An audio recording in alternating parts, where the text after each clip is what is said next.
Hi friends, কেমন আছো? অভিক দত্ত বলছি। আশা করি সবাই ভালো আছো।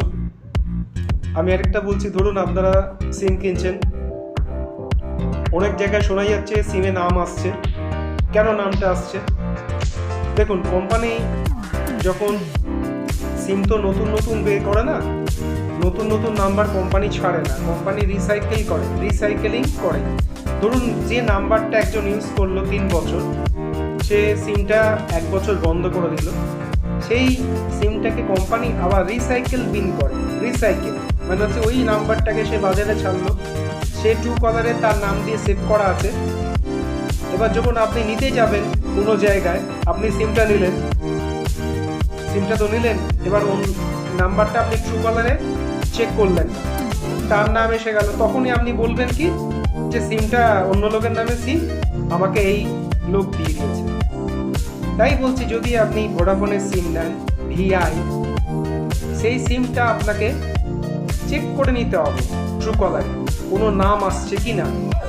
যদি কোনো নাম আসে তাহলে সেই নামটা আপনাকে প্রযোজ্য না, আপনি সেখানে নাম চেঞ্জ করতে ট্রুকলারে সে অলরেডি করেছে, ইউজ করা হয়ে গেছে।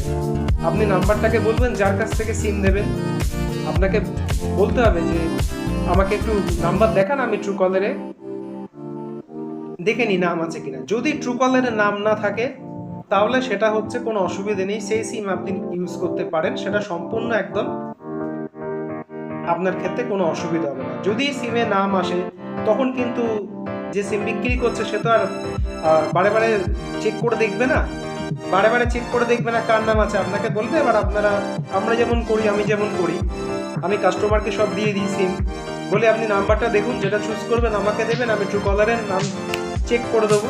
এটা আমার দায়িত্ব, আমি যে কাজ করি। তাই বলছি, সিম যখন নেবেন তখন কিন্তু আপনাকে ট্রুকলারে সিমটার নাম্বারটা চেক করে নিতে হবে, কারণ নাম আসছে কিনা। সেটা কিন্তু আপনাকে যে কোনো জায়গা থেকে যদি কেনেন, সেটা আপনাকে নিতে হবে, ট্রুকলারে চেক করে নিতে হবে। ট্রুকলারে চেক না করলে যে সিম দিচ্ছে সে কিন্তু কোনোভাবে দায়ী হবে না। আমি ভিডিওতে দেখিয়ে দিয়েছি এই অ্যাপ থেকে কিভাবে সিমটা দেখবেন ট্রুকলারে নাম আসছে কিনা, এটার পরেই ভিডিওটা আপনি দেখতে পাবেন।